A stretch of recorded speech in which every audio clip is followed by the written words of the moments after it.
Conoce una nueva forma de ver televisión. WowMX.tv.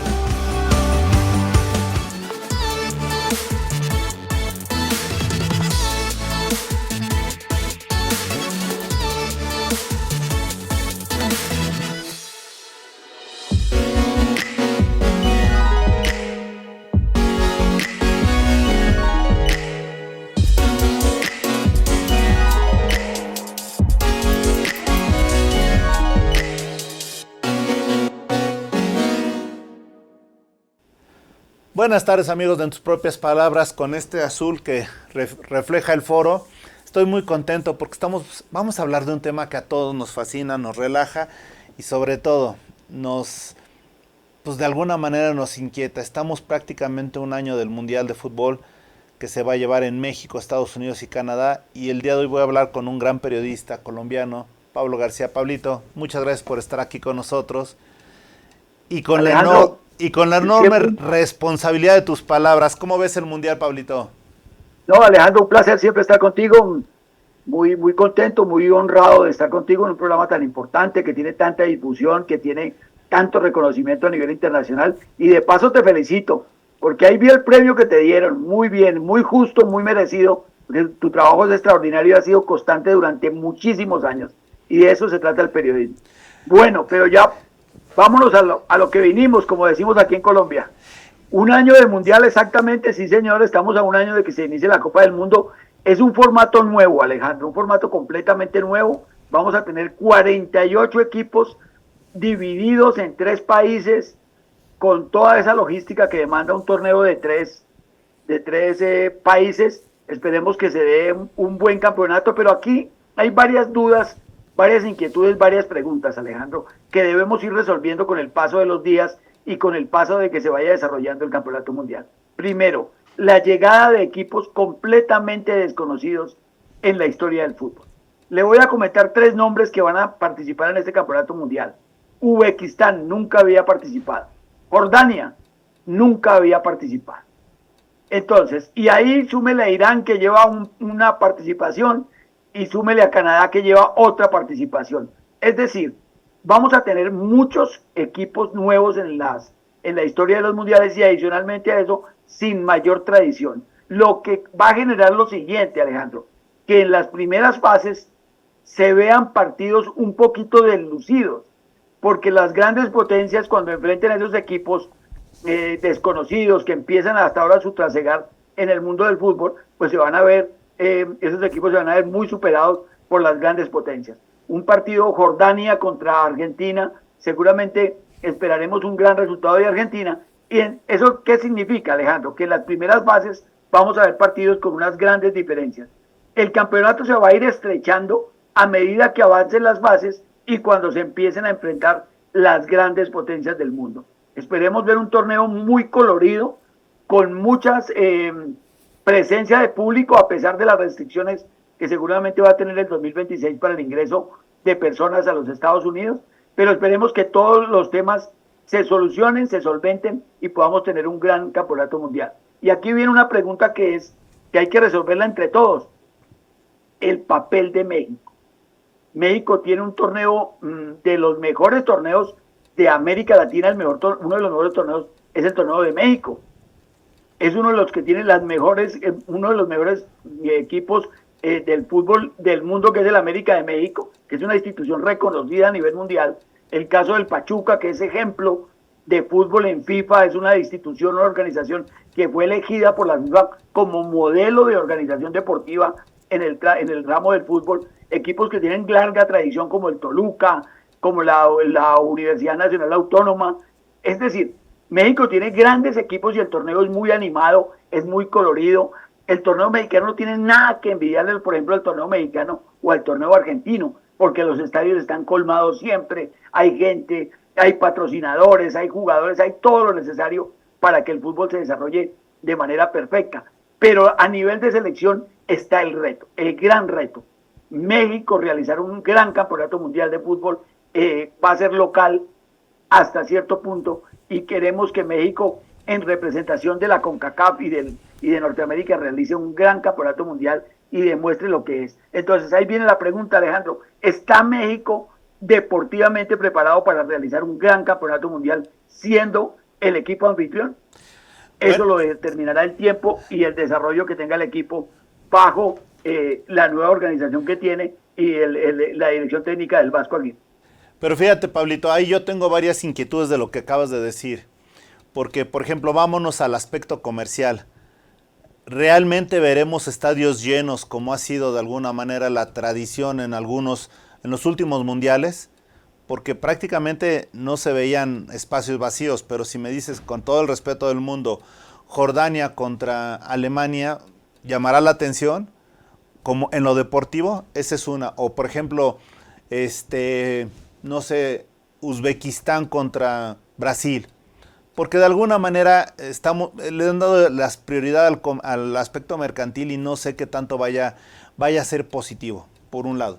Por el otro lado, vamos a ver partidos del morbo. Ahorita ya lo estoy pensando. Imagínate que llega un Irán, Estados Unidos. Pues desafortunadamente las condiciones no creo que vayan a ser las óptimas. Y obviamente va a ser un partido de gran morbo, por lo que corresponde a lo que se está viviendo en estos momentos, a un año del Mundial. Tercer lugar, el Mundial de Clubes. Ya vimos un partido que fue de 10-0 entre un club europeo y otro que no lo y era un club sencillo. Eso es lo que vamos a ver en las primeras jornadas. Desafortunadamente estamos condenando a eso. ¿Realmente eso es deportivo? ¿Es un espectáculo adecuado o cómo lo catalogaremos? Por otro lado, tú me dices que Pachuca, con su gran jerarquía, con su trascendencia, con el reconocimiento de FIFA, pero con todo y de eso, pues le privaron un club en el Mundial de Clubes que fue León. Entonces, de alguna manera, ¿realmente se está fortaleciendo la competencia o competencia futbolística o es más un aspecto comercial? Por otro lado, también estamos viendo que son 3 países con economías de alguna manera sostenidas, pero hoy por hoy México, en lo político también hay que resaltarlo, México y Estados Unidos estamos viviendo momentos de fricción por lo que hace a la situación económica, política, social y en especial el narcotráfico, ¿no? Lo que está pasando, pues, esto debería quedarse en ese sentido, pero estamos viendo con los problemas de la migración, etcétera, cosas que van a atentar a veces o van a poner a inquietar cuando menos al aspecto deportivo. Por el otro lado, vámonos al aspecto también de formación y de futbolistas. ¿Qué tanto ahorita que se está viendo la Copa de Oro en Estados Unidos, realmente qué tanto va a ser la vitrina para el fútbol mexicano, estadounidense o canadiense? ¿Realmente ese será el nivel que deban de tener para el Mundial? ¿O nada más esto es un mero proceso o un mero trámite para lo que viene, ¿no? Y bueno, regresando un poquito al Mundial de Clubes, hemos visto que se han tomado clubes de todo el mundo y están jugando, pero realmente estamos hablando de David contra Goliat en la mayoría de los casos, clubes de economías cerradas contra muy grandes. Eso será también ilustrativo ese será un preámbulo de lo que vamos a ver, con las protestas de algunos clubes que ya están diciendo, oye, no corresponde esto al aspecto deportivo, sino al aspecto mercantil. Pero bueno, son muchas inquietudes, no sé por cuál quieras empezar, Pablito. Bueno, no, reafirmar y reconocer, Alejandro, que tocaste un punto muy, muy clave y vital en esta discusión, en este análisis que hacemos de la próxima Copa del Mundo. Alejandro, 10-0 le ganó Bayern Múnich al Auckland de Nueva Zelanda. Eso no es competencia. Competencia es cuando los dos actores que compiten parten y se enfrentan en las mismas condiciones y el que mejor esté preparado y mejor desempeñe su labor es el que va a derrotar al otro. Pero estos son distancias, como bien lo decías, del cielo a la tierra. Es una distancia enorme entre esos clubes y los clubes que están compitiendo en el Campeonato Mundial de Clubes. Ahora, hay otro aspecto que mencionaste que es vital, es determinante en este negocio, y es el aspecto económico, el aspecto mercantil. Eso prima sobre cualquier cosa, porque para la FIFA el fútbol no es un juego, es un negocio. Y eso ya determina el parámetro, va a determinar el orden y va a determinar la jerarquía que va a tener el torneo. Sin embargo, Alejandro, tenemos que tener en cuenta una cosa. Al final de cuentas, van a encontrarse los mejores del mundo en las fases definitivas. Fíjese una cosa, vamos a tomar como ejemplo el torneo de la Nation League, que se jugó por parte de la UEFA y que terminó con la victoria de Portugal sobre España en disparos desde el punto penal. Cuando la Nation League se inició, tuvo cualquier cantidad de críticas, cualquier cantidad de interrogantes, cualquier cantidad de exclamaciones negativas hacia ese torneo. Y poco a poco fue ganando fuerza y se convirtió en un torneo que no es un campeonato del mundo, no es una copa de la UEFA, no es la UEFA de Naciones, pero sí es un torneo que ha ido ganando preponderancia. ¿Y para qué sirvió esa Nation League? Para lo mismo que le va a servir a México, Canadá y Estados Unidos la Copa de Oro. En la Nation League, España probó un sinnúmero de jugadores a lo largo de las jornadas de la Nation League. Lo mismo hizo Francia, lo mismo hizo España, lo mismo hizo Portugal, lo mismo hizo Alemania. Alejandro, fíjese una cosa, el día de la final en España, Portugal, creo que debutó un jugador por primera vez en la selección absoluta de España.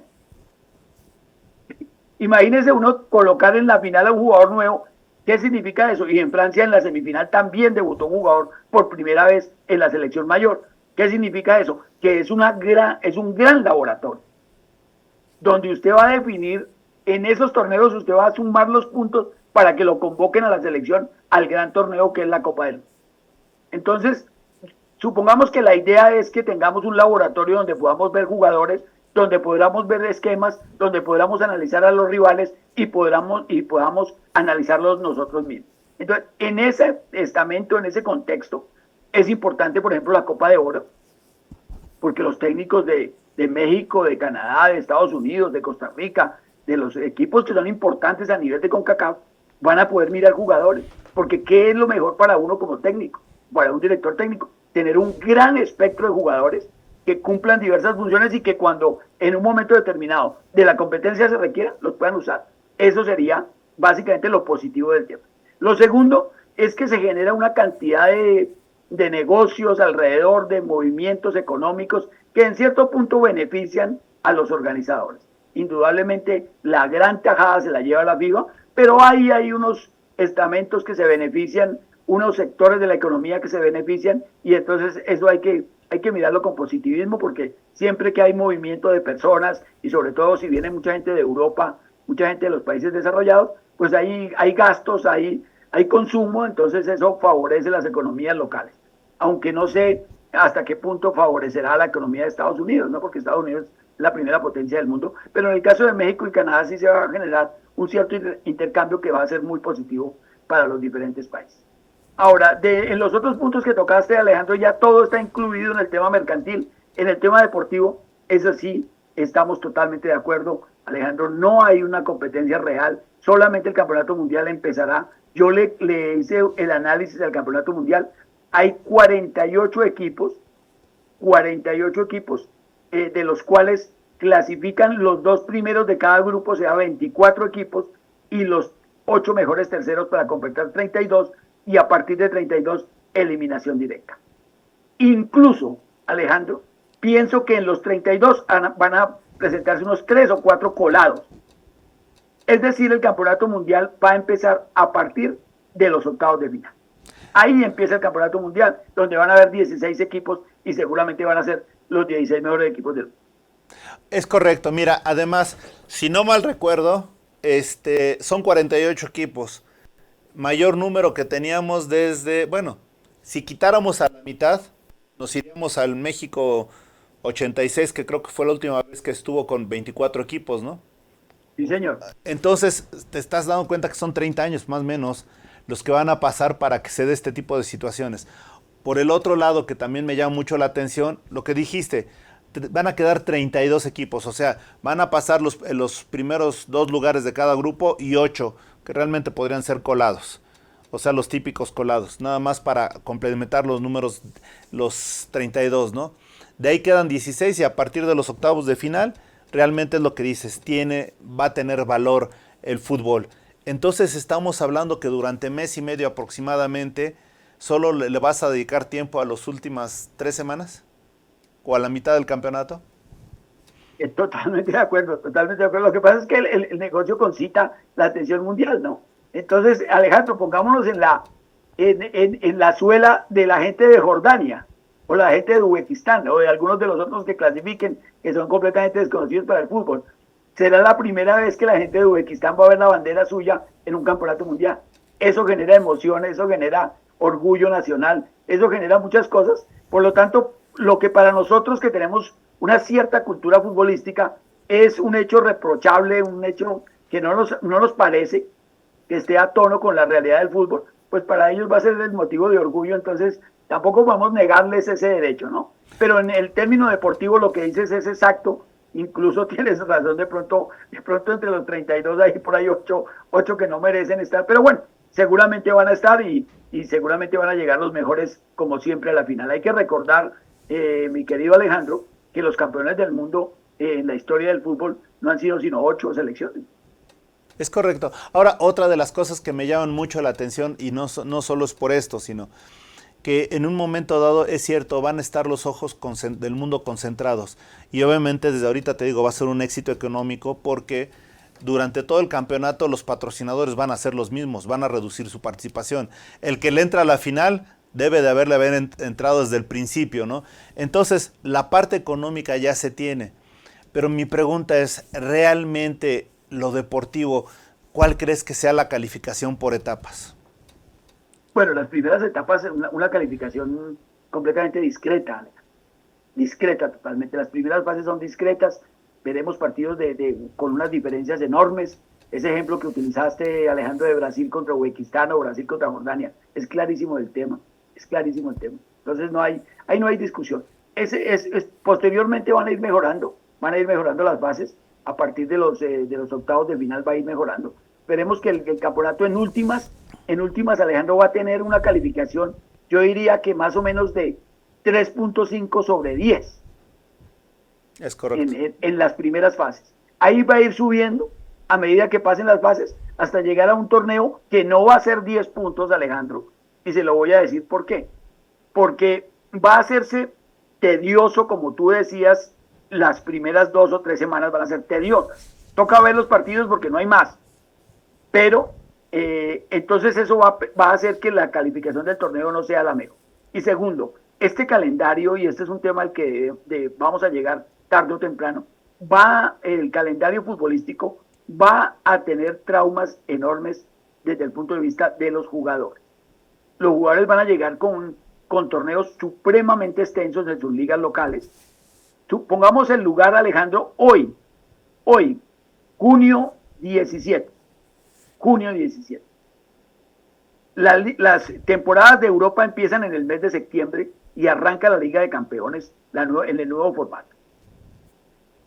Los jugadores por ejemplo, del PSG que están disputando hoy el Campeonato Mundial de Clubes, alcanzaron a jugar algunos, incluyendo los partidos de Nation League y de torneos europeos. Alejandro, superaron los 60 partidos. ¿Eso qué significa? Si el año tiene 56 semanas, quiere decir que jugaron un partido 52. 52 semanas. 52 semanas, imagínate eso. Entonces, y ahora a eso súmale la carga de tener que ir a jugar el campeonato mundial, donde se le van a sumar 8 o 9 o 7 partidos más. Eso significa que los jugadores van a llegar con un nivel de carga enorme. Y ese nivel de carga se va a reflejar en los grandes equipos, en las grandes selecciones, Alejandro. Pongamos el ejemplo de Argentina o el ejemplo de Brasil, donde la mayoría de sus jugadores pertenecen a las grandes ligas de Europa.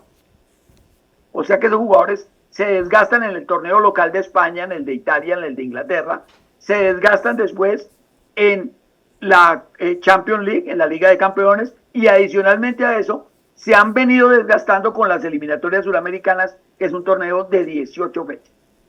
Por lo tanto, los jugadores van a llegar muy cargados al Campeonato Mundial de 2026. Y a eso súmale, Alejandro, que empieza en septiembre y por regulación de FIFA, los torneos locales y torneos internacionales deben terminar con 30 días de antelación. Es decir, el día 15 de mayo deben estar concluidos todos los torneos del mundo para darle el espacio al Campeonato Mundial. O sea que estamos hablando de una temporada que va a ser de septiembre a mayo de 2025, septiembre, a mayo de 2026. Estamos hablando, Alejandro, de una temporada de más o menos 8 meses. ¿Qué significa esos 8 meses? Que van a tener que, en 8 meses, jugar más o menos unos 50, 55 partidos. Los jugadores de las selecciones de Italia, perdón, de Italia no, porque Italia no ha clasificado, no, al Mundial, está en veremos su clasificación. Las selecciones que van a ir al Mundial obligatoriamente, que son Argentina, Brasil, Inglaterra, España, Portugal.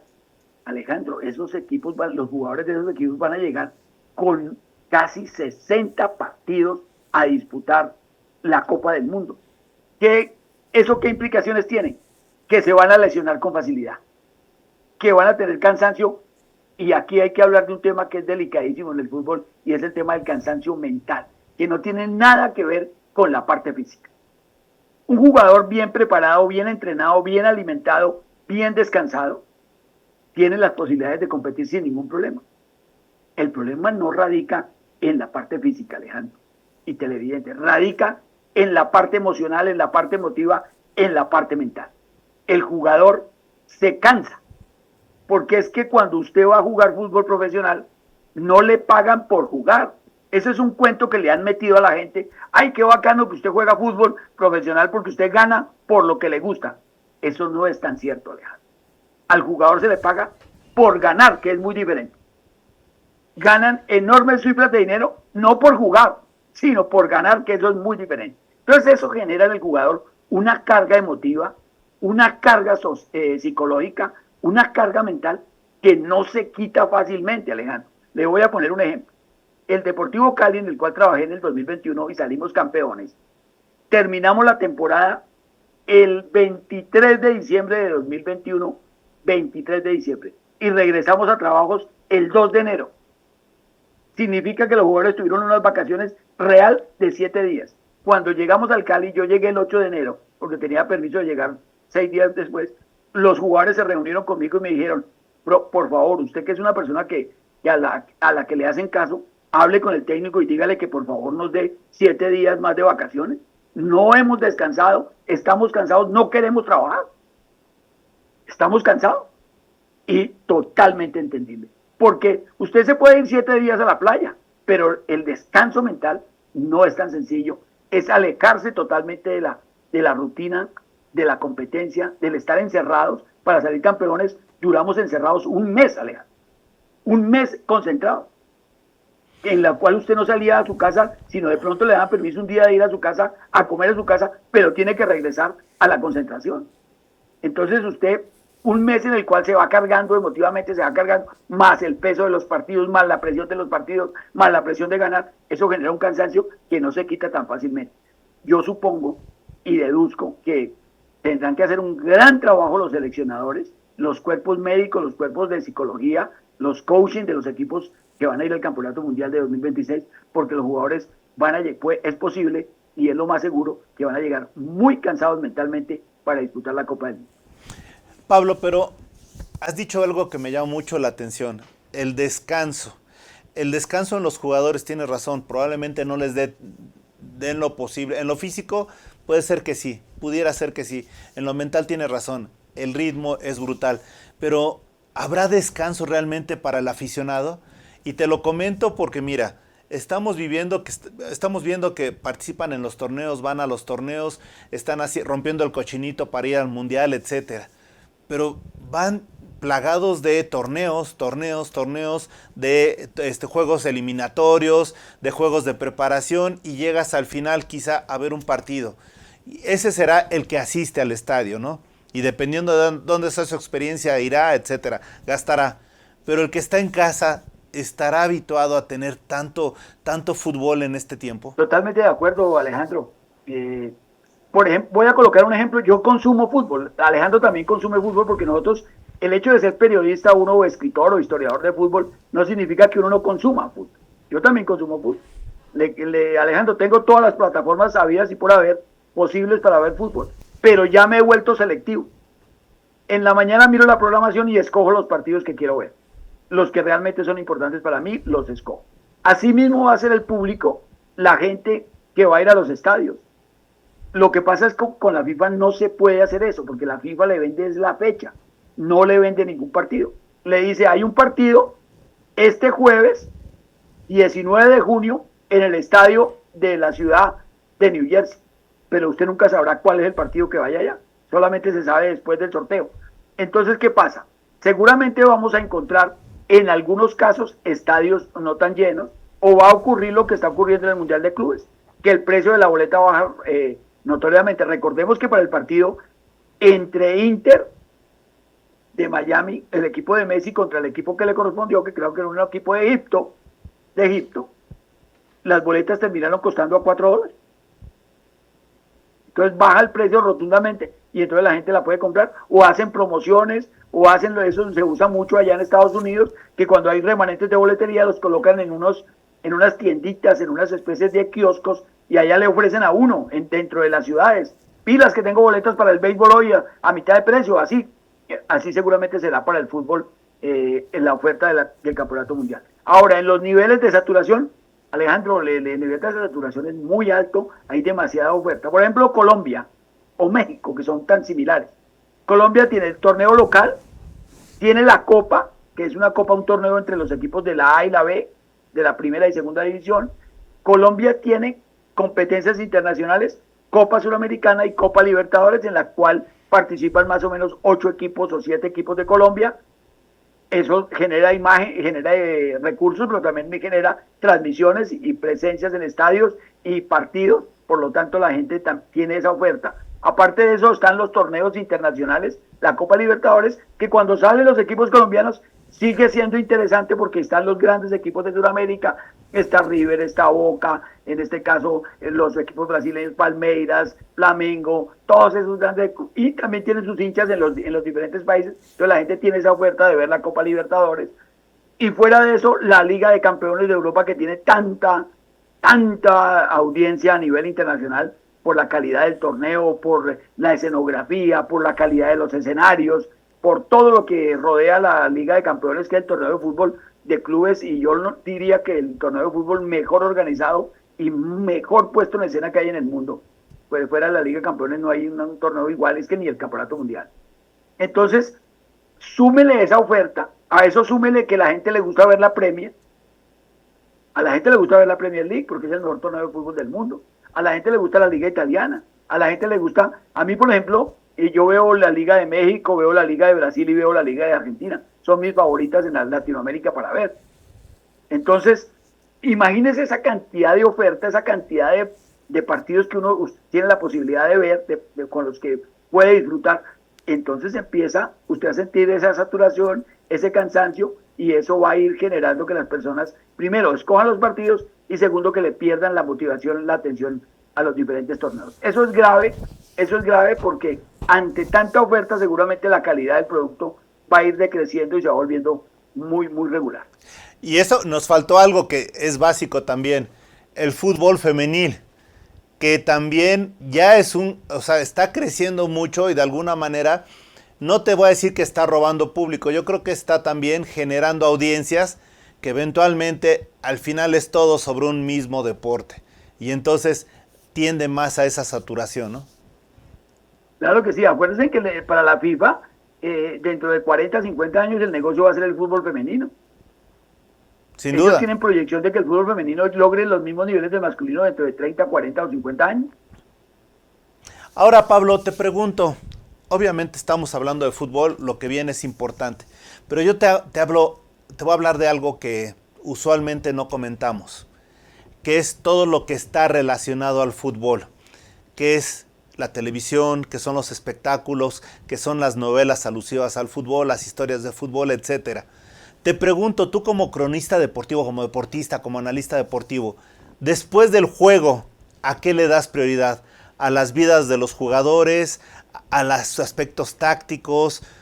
Que no hables del partido, ¿a qué más le das valor? Alejandro, yo le doy valor siempre a la historia. Ok. A la historia. Siempre busco el contexto histórico de los partidos y busco el contexto con el paso del tiempo. ¿Qué ha pasado con ese, digamos, un partido, por ejemplo? ¿Qué hago yo en un partido? Por ejemplo, en un partido, cuando transmito un partido de fútbol, digamos, un clásico. Anoche transmitimos el partido Millonarios contra Atlético Nacional, que es un partido clásico del fútbol colombiano. Entonces, la labor mía es contarle a la gente que el fútbol no empezó hace 10 años, sino que el partido Millonarios contra Atlético Nacional empezó hace 77 años. Hace 77 años se enfrentan, hace 77 años han compartido grandes jugadores, hace 77 años se enfrentan en torneos internacionales, en Copa Libertadores, en Copa Suramericana, se han enfrentado en Copa Merconorte. Entonces le cuento a la gente la historia de cómo se han enfrentado, quién ha pertenecido a los dos equipos, qué técnicos han dirigido los dos equipos, cuento historias de cuando estuvieron en cada uno de los equipos, y entonces eso va enriqueciendo la transmisión y le va dando un contexto histórico. Y cuando termina el partido, si hay un hecho extraordinario, Alejandro, pues lo tengo que contar. Por ejemplo, hace poco transmitimos un partido entre Independiente Santa Fe de Bogotá y Envigado de la ciudad de Medellín, y Santa Fe lo goleó a Envigado 7-1. Entonces, ¿qué contamos después del partido?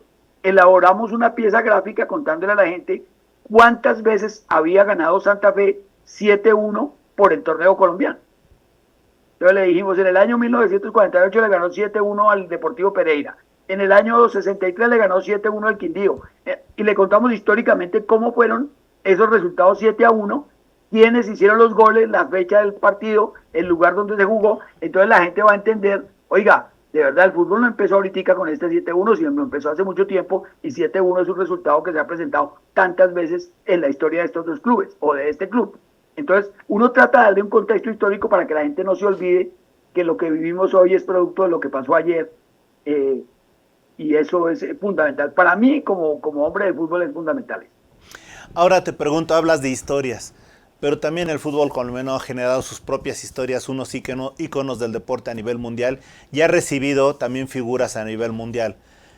Por decirte algo, nunca se me va a olvidar la gran historia que vino con el Mundial de Estados Unidos 94, donde salió un pibe, un Leonel, Higuita, en fin, salieron varios Maturana, que fueron íconos a nivel mundial y después siguieron sus biografías en otros países, ¿no? Y también ustedes han recibido muchas figuras de fuera. Si no mal recuerdo, Bilardo estuvo también con ustedes, etcétera. A lo que me refiero, y esas figuras, ¿cómo reflejas después su seguimiento? Ya no al equipo, ya no a la historia del fútbol, sino a lo que sigue después para ellos. Bueno, siempre, Alejandro, como historiador, tengo una norma. Esto no me la inventé yo. Yo lo leí, lo analicé y lo asumí como propio.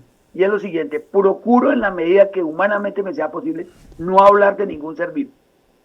¿No? No, señor.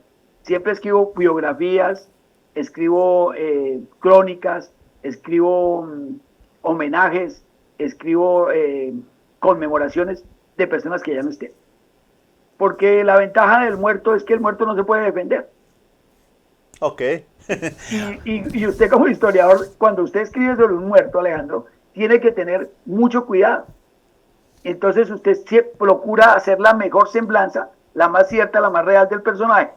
Porque como él no se va a defender, otros lo van a defender. Y los que lo van a defender sí están vivos. Entonces toca lo más pulcro posible en los datos, lo más seguro en la información, y tratar de rendir tributo. Siempre, Alejandro, es una norma que tengo: rindo tributo a los grandes jugadores, lo que hicieron en la cancha, lo que hicieron deportivamente con su selección, con su equipo en su inicio, pero nunca me meto con la vida privada de los jugadores, nunca. Oye, así haya sabido que ha hecho lo peor, que ha sido el peor ser humano, no me meto, porque como analista de fútbol solamente me interesa lo que hicieron en la cancha. Has hablado de tributo, y el tributo normalmente a quien merece un tributo se le otorga un galardón. ¿Qué representa para ti esa palabra? No, yo le rindo tributo a los, la historia debe rendir tributo a los hombres que generaron transformaciones, o que hicieron hechos, o que desarrollaron hechos que nadie más había hecho anteriormente, y que fueron el inicio, los pioneros para grandes transformaciones en cualquier ámbito de la vida, en cualquier ámbito de la existencia humana. El hombre que inventó la máquina de vapor, con eso transformó la industria del mundo entero, y hoy en día todavía somos consecuencia de eso. Entonces, el hombre que inventó, los hermanos Lumière, los que inventaron la pantalla para hacer el cine. Uno dice, qué maravilla. Y cuando uno le rinde tributo a los Lumière, dice, es que estoy rindiéndole tributo a los pioneros, a los que dijeron, esto se puede hacer, y contra todas las dificultades lo lograron.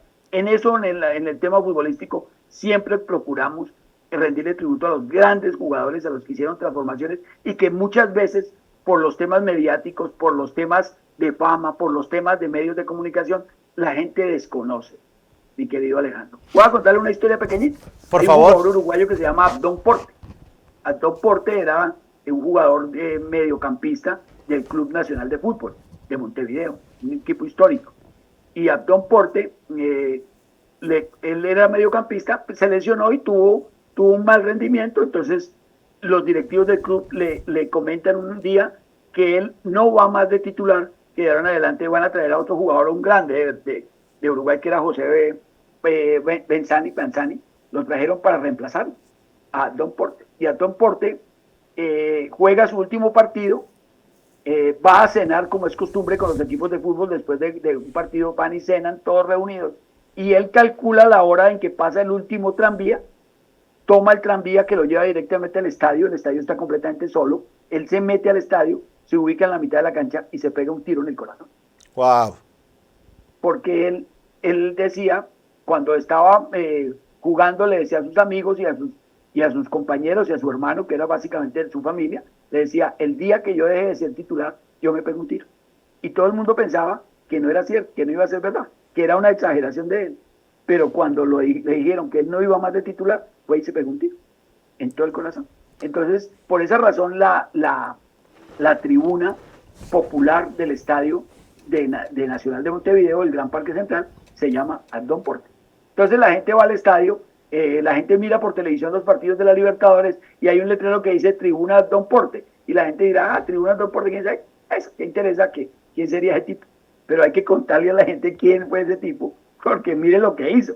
Amaba tanto su puesto, amaba tanto su trabajo, que consideró que su vida no valía la pena si no tenía ese trabajo para desarrollar. Entonces, esas son las historias que a mí me encanta contarle a la gente que hay personajes que construyeron este juego y que no son tan famosos, y siempre utilizo un chiste que la gente dice, pero este tipo está loco. Yo les digo siempre que voy, permanentemente me invitan a las universidades a dictar conferencias, en Bogotá, aquí a todas, y incluso fuera de Bogotá, y lo primero que les digo, bueno muchachos, cuando miro el público, siempre digo que son jóvenes, que quieren ser periodistas, que quieren ser cronistas, que quieren ser escritores, y les digo, mire, les voy a decir una cosa, lo primero que les voy a decir es lo siguiente, el fútbol no empezó con Messi y Cristiano, eso empezó mucho antes, porque la mayoría de la gente piensa que el fútbol es Messi y Cristiano, y no, resulta que ellos son la punta del iceberg.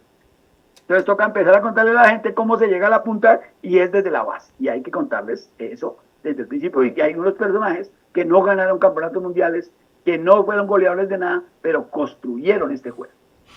Hablas de construcción y me parece un aspecto sumamente importante. Te pregunto, ¿cuáles son los pilares que han construido al Pablo con el que estoy platicando hoy?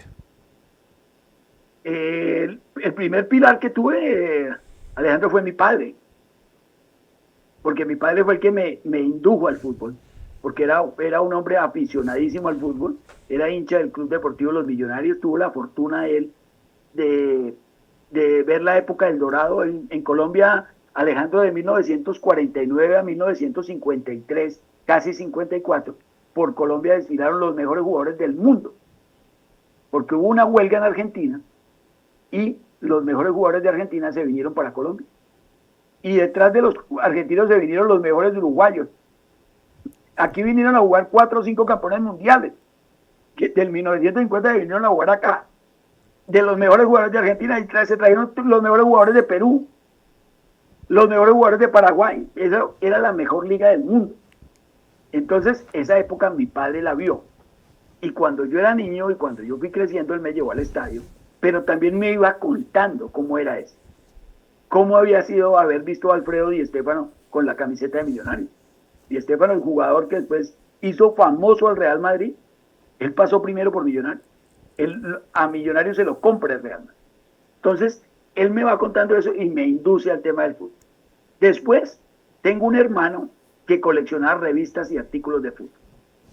Y entonces yo me escurría y me le iba y cogía las revistas y las miraba y yo veía eso y me parecía extraordinario. Y así con el paso del tiempo me fui formando. Después cuando ya llegué a la universidad a estudiar, yo no quería hablar de fútbol, Alejandro. A mí me gustaban más otros temas, la música, la cultura.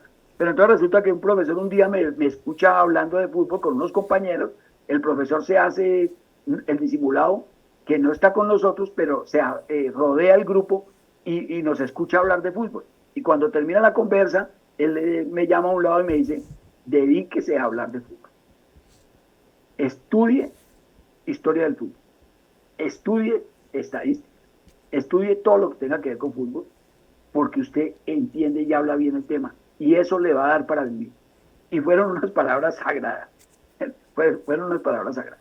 Él me dijo, dedíquese a eso. Y ahí me dediqué a eso, Alejandro, y he hecho una carrera ya de más de 30 años, estando detrás del balón, primero como aficionado, como periodista en ciernes, después ya como periodista, ya después como historiador, ya después como escritor, y he podido desarrollar una carrera, yo no la llamo exitosa, yo la llamo laboriosa, una carrera que representa más una satisfacción intelectual, una satisfacción moral, personal, que otra cosa, que económica. Luego, obviamente, pues hay que vivir de algo, Alejandro, y se tiene que trabajar, pero ha sido más lo moral, lo no material que lo material. No cabe duda, eres un hombre de esfuerzo y eso se nota. Y por cierto, para la gente que nos está viendo, sobre todo los jóvenes, los niños que sueñan, aman, comen, transpiran, viven y duermen con el fútbol. Si alguien quisiera dedicarse al periodismo, ¿qué le sugerirías? Bueno, hoy en día Alejandro lo conoce porque usted es un periodista reconocido internacionalmente. Hay varios atributos que tiene uno que tener, varias competencias que uno tiene que tener para ser un buen periodista, para ser un gran periodista. Primero que todo, una persona que estudie comunicación tiene que ser completamente apasionado. Completamente apasionado. Si usted no tiene pasión por esto, no se dedique a esto, porque si no las primeras decepciones lo van a sacar de la carrera. Y las decepciones son más que las gratificaciones, y Alejandro lo sabe, esto es durísimo. Me acuerdo que García Márquez creo que era el que decía que el periodismo no es una carrera, no es una profesión, el periodismo es una enfermedad, y es una enfermedad incurable. Al que le da es bueno, de la quita nadie se la quita. Entonces, que ojalá les dé la enfermedad, y eso se adquiere con pasión, con entrega, con determinación, con profundidad en los conceptos. Yo siempre les digo a los jóvenes, ¿a usted le gusta la literatura? ¿Cuál es tu autor favorito? Alguno me contesta, no, el mío es Edgar Allan Poe, el mío es Oscar Wilde. Dedíquese a ese autor. Lea, investigue, lea todos sus libros, vea todas sus biografías, conviértase en un experto. Que seguro mientras que usted se convierte en experto en Oscar Wilde, se va a convertir en un experto en literatura. Sin duda. Entonces, hay que dedicarse con total determinación. Segundo, uno tiene que convertirse en un ratón de biblioteca. Hay que ir a la biblioteca, hay que ir a las fuentes, hay que ir a leer, hay que guardar la información, hay que organizarla, hay que tenerla bien presentada, porque hoy en día no es solamente saber, es cómo se presenta lo que uno sabe. Entonces, es fundamental eso. Y tercero, ya unas competencias, Alejandro, que son propias de la profesión, que es saber escribir, saber expresarse, saber presentar la información, que eso ya se refiere a diseño, a presentación, saber hablar bien en cualquier tipo de medio de comunicación, ya sea digital, ya sea medio masivo, ya sea un medio convencional, tiene que saber expresarse en esos medios, porque ahora ya no existe eso que cuando nosotros empezamos, que había el periodista radial, que uno nunca lo veía en televisión, y que había en televisión periodistas de televisión. No, ahora usted tiene que estar en todos los ámbitos del periodismo, entonces tiene que estar preparado para hablar en el lenguaje que corresponda a cada tipo de medio de comunicación. Y tercero, tiene que prepararse en historia, tiene que prepararse muy profundamente en el tema de la historia, porque una de las cosas más graves es que estamos perdiendo la verdad. Y no se debe a esas enfermedades que tienen apellidos europeos, no señor. Se debe que el hombre, el ser humano, está olvidándose de su raíz, olvidándose de su origen, y ahí está perdiendo su identidad, y está perdiendo su cultura, y está perdiendo todo.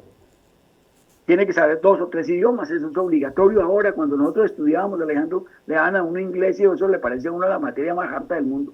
Y ahora entiendo que uno debió haber aprendido inglés y por lo menos otro idioma más para desenvolverse mejor en esta profesión. Entonces, importante que sepan otros idiomas, pero yo pienso que fundamental, prepararse, profundizar y sobre todo tener una enorme pasión por lo que hacen. Excelente, Pablito. Ya estamos con la última pregunta, nos quedan 3 minutos. En tus propias palabras, Pablo, ¿quién eres?